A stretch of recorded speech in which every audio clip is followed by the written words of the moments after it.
In this lecture, let's practice using the antilog function. What if we wanted to find the concentration of H plus or OH minus inside of a log function?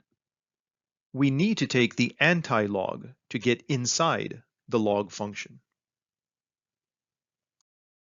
First, multiply both sides by a negative sign to cancel the negative sign in front of the log term.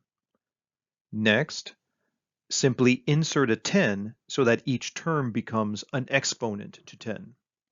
For example, 10 raised to the negative pH equals 10 raised to the log of the concentration of H plus. By logarithm rule, 10 raised to a log will cancel. And the concentration of H plus is 10 raised to the negative pH. Similarly, 10 raised to the negative POH equals 10 raised to the log of the concentration of OH minus. 10 raised to the log will cancel, and the concentration of OH minus is 10 raised to the negative POH. In this example, let's find the POH, concentration of H plus, and concentration of OH minus for a solution where the pH is 3.60. Is the solution acidic, basic, or neutral? Well, first, the pH is given to us. It's less than 7, so this is an acidic solution. Next, let's solve for the POH. The pH and the POH must equal 14.00.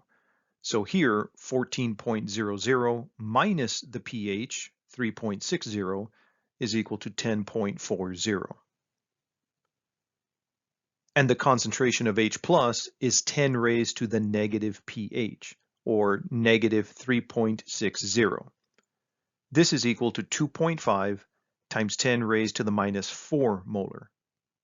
Note, this is reported to two significant figures, since the pH was reported to 2 decimal places.